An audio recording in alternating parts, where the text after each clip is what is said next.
Alright, so today I'm going to put these lower fairings on my bike.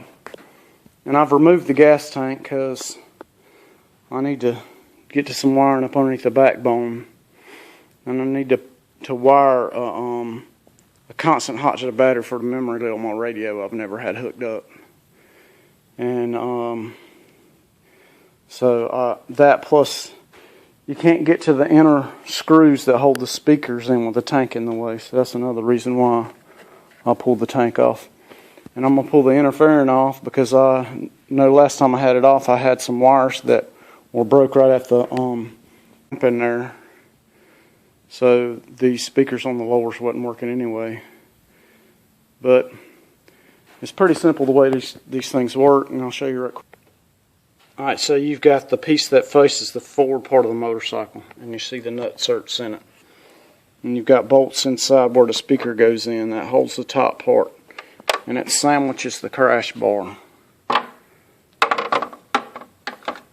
Let's see. Just like that.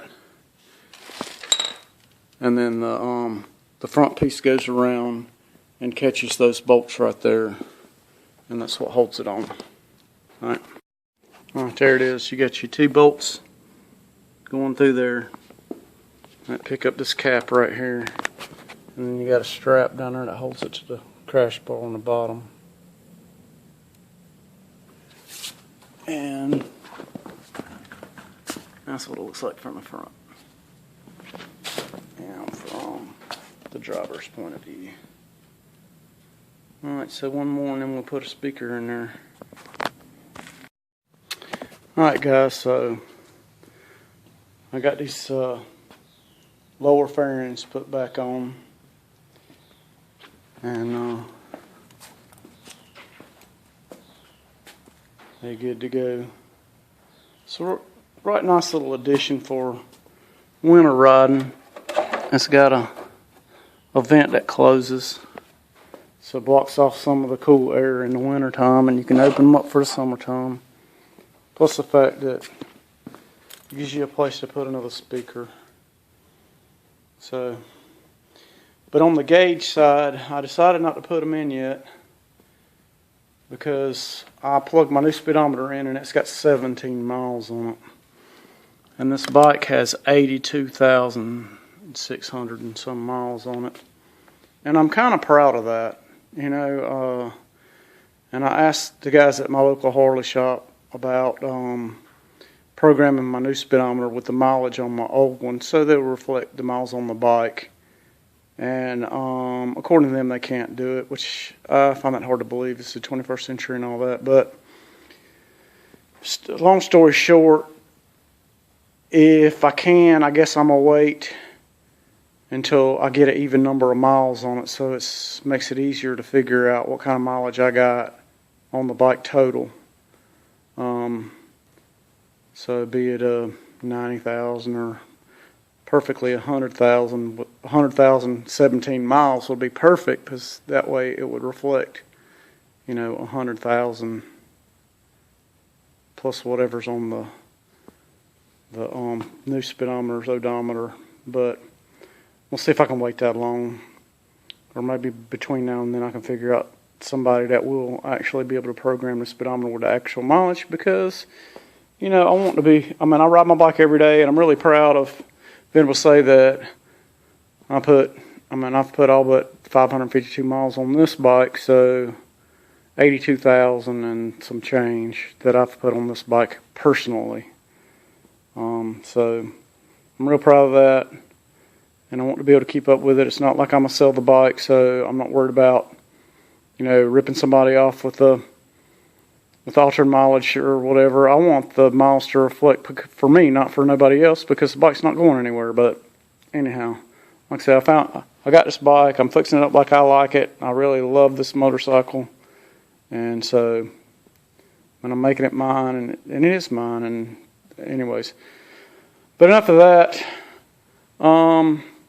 So on the future of the channel, I hope to get a little more polish. I talked to my friend James Lane, who I gave a shout out to on the last video, And James wants to maybe get us together and do an intro for my channel and do some polish on my channel. So we sat down and we talked about it quite a bit the other night. And so that might be something that you can look forward to seeing sometime soon. But like I said in the other video, I have gotten together some miscellaneous parts to the clips that hold the fuel line to the frame rail and the clips that hold the brake line to the frame rail.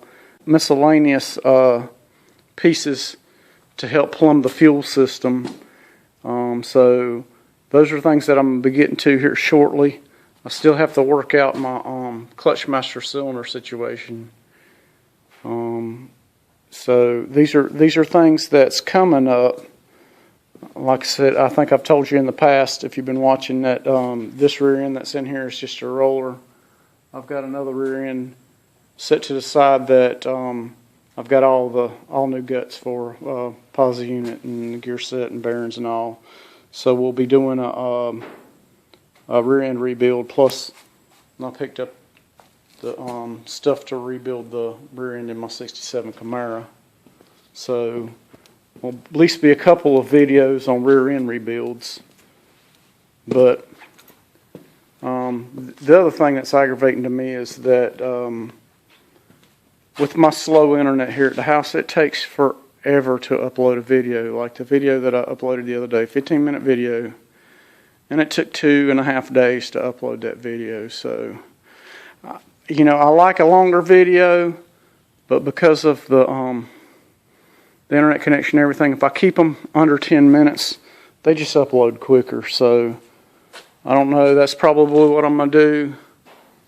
But like I said, more videos to come on this Camaro here, which there hasn't been any. It's just I've been sourcing parts for years, and that's, like I said the other day, it's the thing that I enjoy, but it can be a hassle because then you got to wait until you source enough parts to actually be able to do some work. But that's just the way it works when you're building old stuff, and old stuff that's been sitting around for a long time. So these are things that's happening. Like I said, medicated. I know you're anxious to see some more work on this Grand Prix, but I'm still sourcing parts for it also. And like I told you in the comment, it's really too nice of a car just to piece together. I want this to really be a nice ride, and it has all the potential to be a nice ride. So it's going to be a lengthy process because I want it to be as good as it can be. So like I said, it involves getting the right parts together and putting them together in the right way to make it happen. And the first thing is going to be getting this thing in primer and letting the primer shrink up so that I can get ready to block it out, because it is a really nice straight body. And I want to put a really mind-blowing paint job on it, and in order to do that, it's the prep work. As Jonathan W. says, it's the last 90 or 95% of the paint of the prep work that makes the paint job. And if you don't get that last bit done, then it doesn't matter how slick a paint you put on there, your wavy body work is gonna show through, and then it's gonna take away from how good the paint really is. So that's where we're at, and that's what we got going on here. And like I said, with work and everything I've had going on, it's kind of took away from the videos for a minute, but I'm gonna try to get back with it and get some more work going on. So I appreciate y'all watching, and we'll keep on posting.